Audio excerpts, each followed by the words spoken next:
Hey, it's Sam here from Train of Thought. Today we're going to be talking about the mistakes people make when they work from home. Before we do anything, just make sure to hit that subscribe button so you don't miss out on any upcoming videos. Now, the first thing I want to say is that when we use the word mistakes here, we're not talking about judgment or damnation of anyone doing any of those things. Firstly, because they're all things that I know I do. The point is to raise awareness of them so we can find healthier, more fulfilling, more productive ways of working and interacting with one another. If we don't shine a spotlight on some of the things that we find most uncomfortable or least enjoyable, how are we going to be able to make those changes? So that's the spirit of this video. It's becoming aware of things so we can change them for the better. Now, to get into the mistakes, the first mistake I want to talk about, is expecting working from home to be the same as working in the office. It's often when you first work from home, you kind of get home and you're like, well, I know the structure of my working day. I know how I work. I just need to apply it here. It's really different. The environment you're in is different. The way you communicate is different. The beats in your day, the structure of how you can work are all really different at home.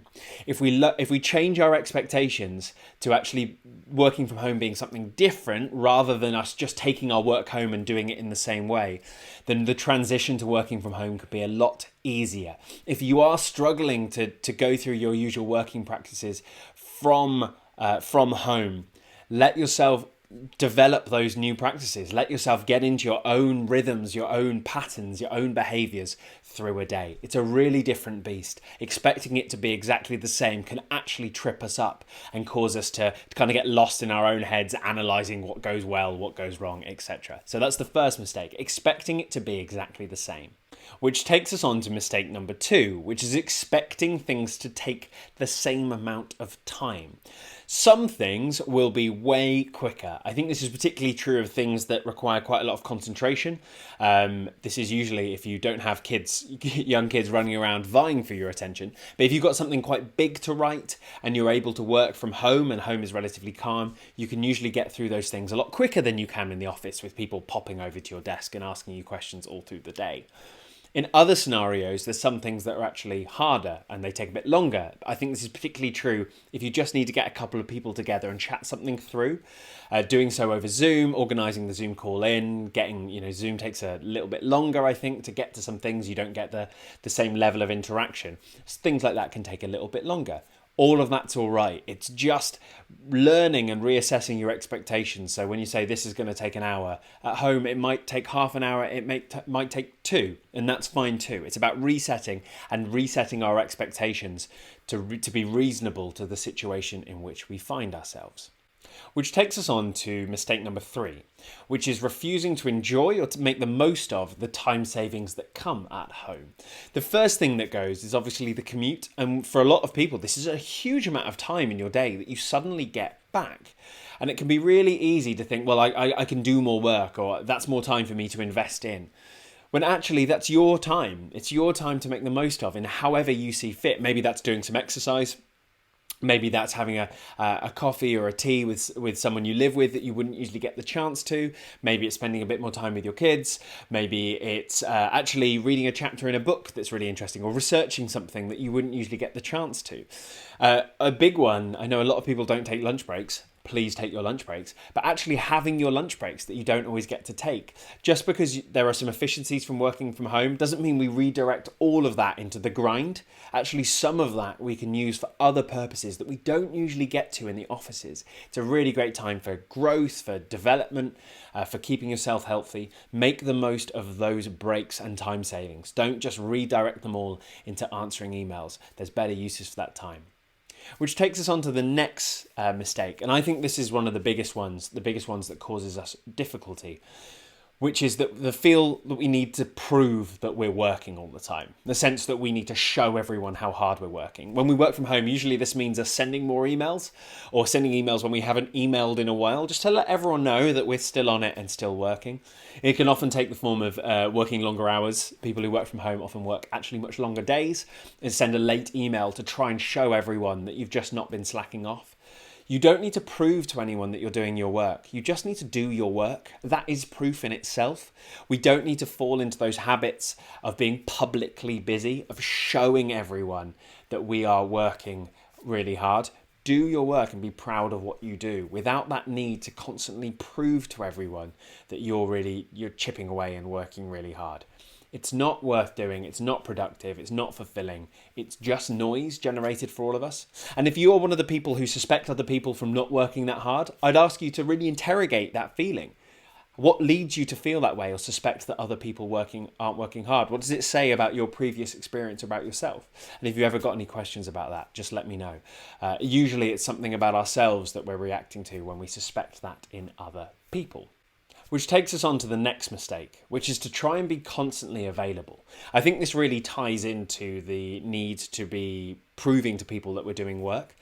But often when we work from home, we feel a need to respond to every Slack message. We've got a video on Slack and whether it's a good thing just up here. We need to respond to every email immediately to show everyone that we're communicating and that we're actually here. I'd really recommend that you and your team coordinate schedules where you communicate little blocks of time where you say everyone will be online from 3 till 4, so we can all communicate then. But actually this need to be constantly available can get in the way of us actually doing any work.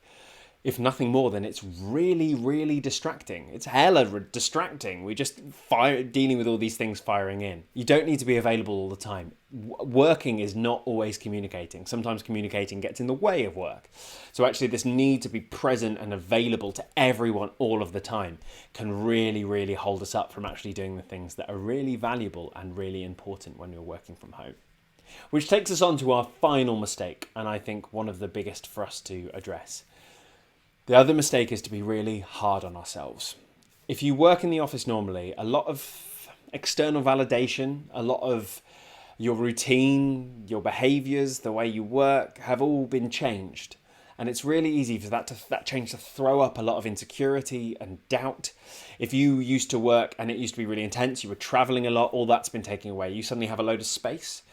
It's okay to feel emotional about that. It's okay to react emotionally about that. It does not say anything about who you are. It's really important that we are kind to ourselves and make sure that we're understanding of the emotional reactions that this change in routine can bring.